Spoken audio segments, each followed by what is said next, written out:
Sweet Baby is losing everything. I wonder. Oh wonder, oh wonder, oh wonder. Oh wonder. Oh wonder, oh wonder. Yeah. I'm assuming nothing's gonna really happen here. It's just gonna be average Sweet Baby Inc. behavior. But yeah, they're losing everything apparently. Let's see what they're losing. Hey, what's up guys, Riff here. So today we're going to talk about the continued destruction of Sweet Baby Inc. 2024 has been a very rough year for this woke consulting firm. Essentially, they got discovered back in February when one of its employees started a harassment campaign against a then very small Steam group called Sweet Baby Inc. Detected. We all know how that story played out. It had the Streisand effect, it blew up the group, and then people started looking at this Sweet Baby Inc. company and looking at their website and seeing their and like over like last year they were like completely demolished by everyone, like literally just completely wiped the floor with Sweet Baby Inc. employees not being able to find work. They have been privated ever since, and like nothing's happening here. their client Nothing list new. and their agenda and some of the games they've worked on. And as a result, anyone associated with Sweet Baby has had a very rough year. People are rejecting anything they're associated with because people are concerned about I think Square Enix got taken off of their client list and stuff. Even though I don't like Square Enix because they're pushing DI stuff. woke DEI garbage is going to end up in those products if they work with Sweet Baby. This company has essentially become a death mark. Nobody wants to be publicly associated with Sweet Baby, and now Sweet Baby finds itself in a tough position where they have to rebrand in a way that deals with their negative reputation among gamers. And they're doing just that. So essentially, Sweet Baby nuked their own website and recreated it in a way that I believe is trying to continue pushing its woke agenda, but doing it behind the scenes and also doing so while continuing to work with their current clients. Wait, so they have rebuilt? They have rebuilt? A new website. Okay. But where's that coming so from? In a very private way. So what happened? Well, if you had an old link to the website and you use it, you're brought to this page. Essentially an error 404 type message saying this page does not seem to exist. Okay. Now, they have restructured. I didn't even know they had their own website. Huh. I learn something new every single day, I guess. Yeah, but I didn't know they had a new website. Or like they had a website at all. Their website, and as someone who has been on this website a lot of times this year, to do research for videos, I can tell you a lot of changes did occur, and I think they are very important to look at. So here is the new website. You can see they have the same old hypnotic design that's very strange, and their strange mascot is still there, but there are some changes beginning with their top section here, the About section, where it says, Sweet Baby Inc. is an award-winning team of writers and narrative designers who help make stories better. Award-winning. The only two games that they have like worked on were God of War Ragnarok, which that one was a success, and Alan Wake 2, which wasn't a failure, but it's not something you would call a success. I'm also questioning what you're proving. Games shipped from AAA, indie, and solo developers. We are not just contractors, we are storytellers who can take your project to the next level. So this is very interesting. If you know anything about Sweet Baby, you're probably surprised to see not a single mention of diversity, inclusion, equity, nothing like that. If you looked at this message from their About section, you would just think they're narrative consultants. They're just helping people write better stories. It has nothing to do with DEI. Now, of course, we have some archives of... They got the receipts. Of their former website. This is their previous About section that says this. Founded in 2018, Sweet Baby Inc. is a narrative development and consultation studio based in Montreal and working around the globe. Our mission is to tell better, more empathetic stories while diversifying and enriching the video games industry. We aim to make games more engaging, more fun, more meaningful, and more inclusive for everyone. So it's just a standard language for woke. It literally just is. It really just is the standard language for woke. And it's interesting. They removed like basically like the uh diversifying and inclusive. They removed those terms pretty much. They removed like they changed the entire thing basically. And it's interesting to see how even they now are starting to change like how they're like wording things so they still can get like clients to work with. It's interesting to see that. So you see this mention of empathetic stories, diversifying, and also more inclusion, and all of that stuff has been ripped from the current About section. Now, there's a few small sections underneath this, beginning with script writing. So they say, we work within scope to cover all of your script writing needs, from cinematics and dialogue to naming 500 pieces of armor. We know every word counts. Again, very generic, nothing about DEI in this one either. Here's the next section, consultation.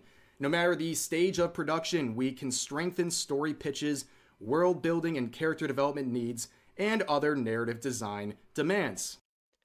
It seems like they are so scared of like actually failing that they have now realized that when they use certain words, it would drive people away. The problem is that they would technically need to change the name completely. Technically, because all that bad stuff that happened around this company is now on that company's name. People will hear Sweet Baby Inc. and know exactly what's going on. Once again, very generic. Here we have the first one that looks anything like DEI or something you would expect from Sweet Baby. It's their authenticity and sensitivity section, saying, we approach sensitivity by working with your existing narrative and documentation to bring out its natural authenticity and emotional resonance.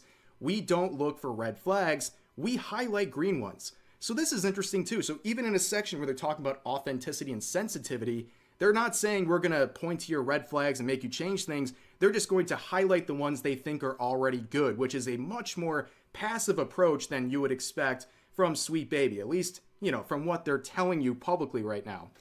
Yeah, that's what they're telling you, but we need information of insiders, like who can tell like how they're actually operating now, or if their operations are going to be the same as before, which I assume they're going to be the same as before.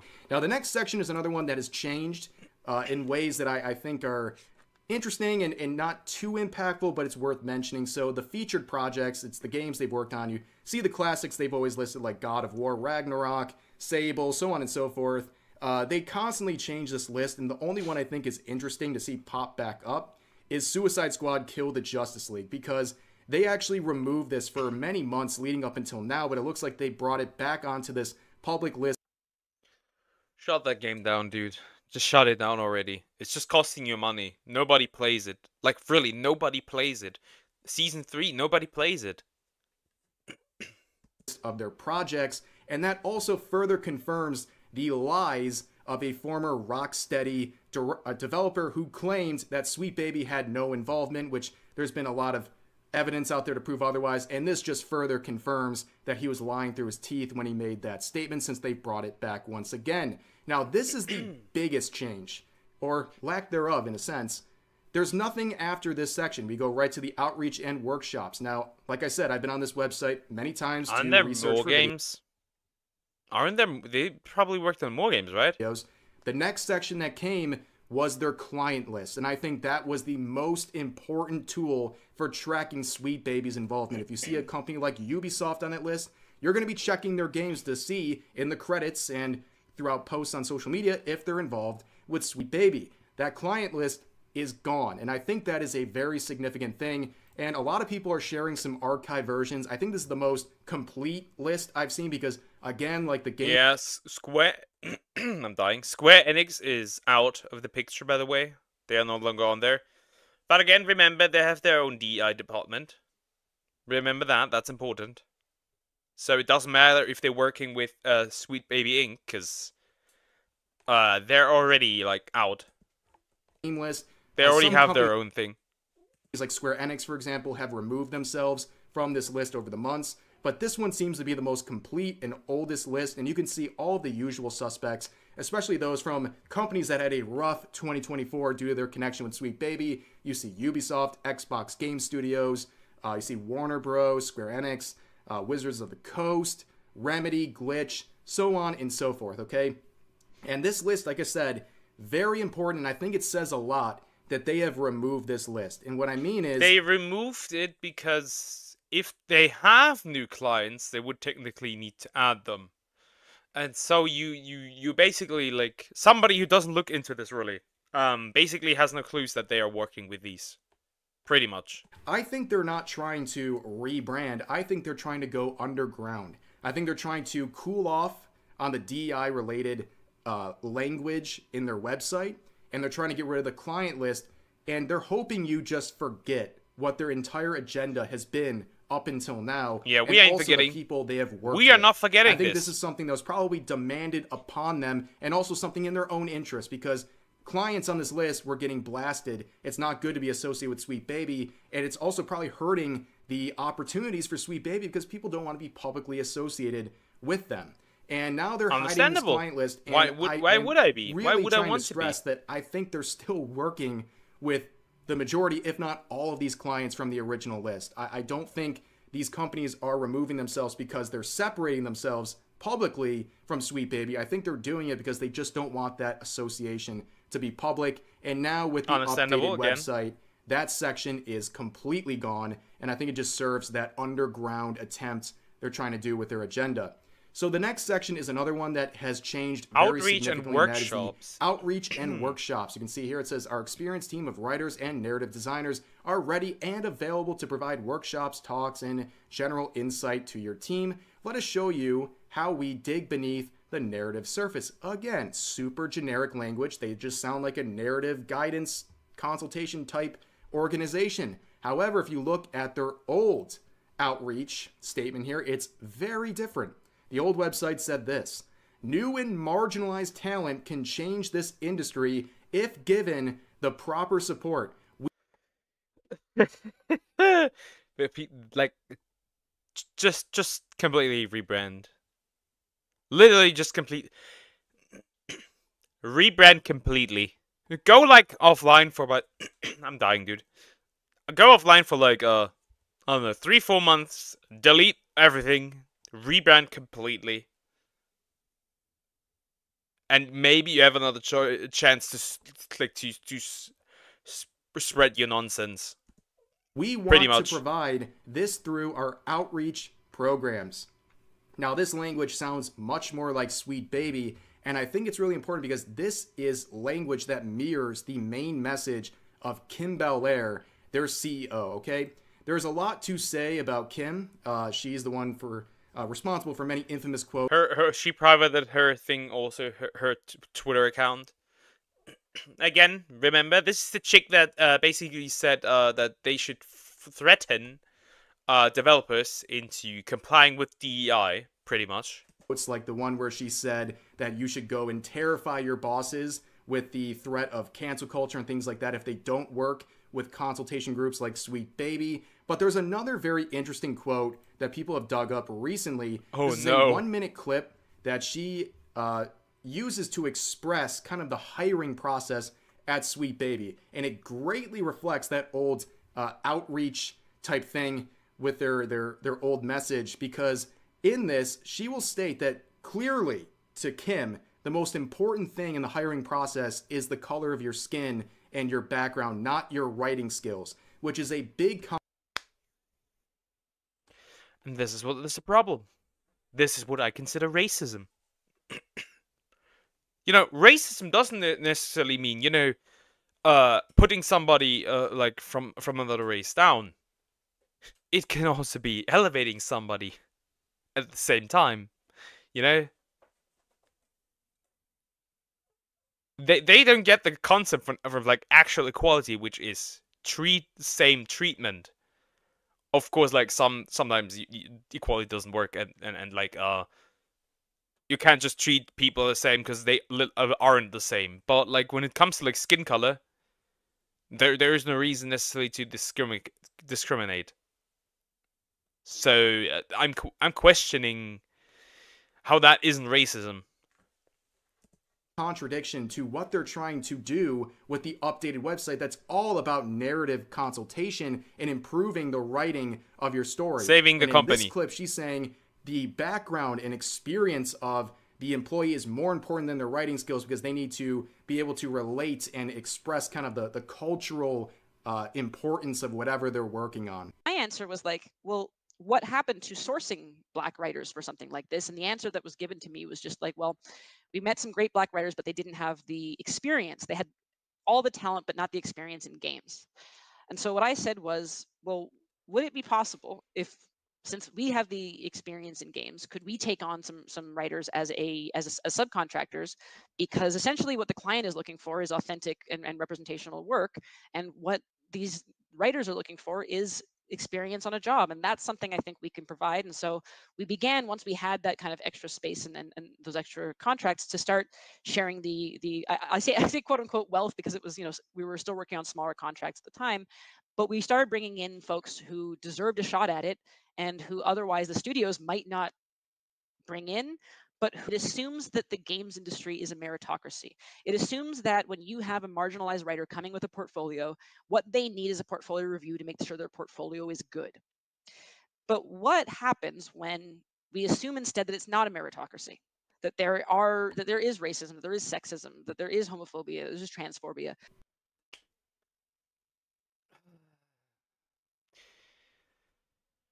Yes, sometimes that might actually be the case. Yes, sometimes. In like what?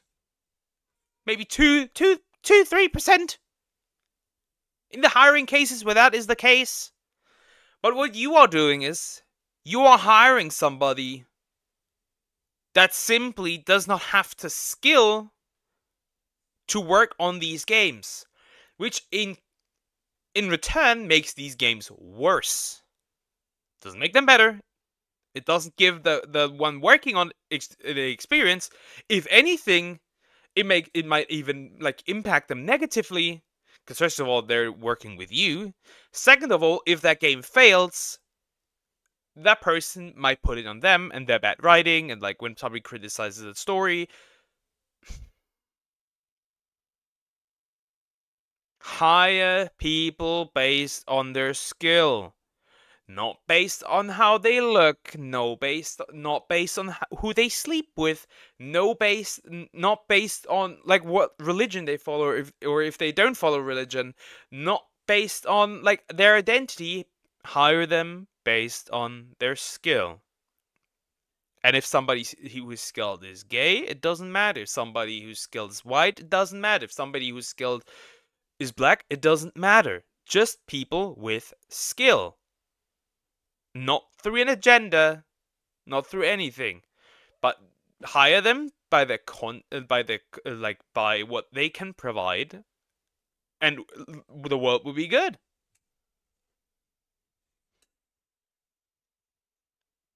It's also like, consider this, guys. If you made it this far into the video, consider this. You are being hired. You think you get the job, and it's like, hey, great, I got the job, and like, I do have the skill in something. And then you hear your boss say that you were only hired because you are black. You were only hired because you're gay. You were only hired because you have some weird traumatic past. How would that make you feel? I don't think that would be so good, right? That wouldn't feel good. That would, you can't tell me that would not that would feel good. Being hired based on how you look, and not hired like based on your skill. Saying that you are a box that needs to be checked. You can't tell me that would feel good. Knowing that you're only here because, you know, because like they want to push an agenda, not because of they wanted your skill because you were really good at what you were doing.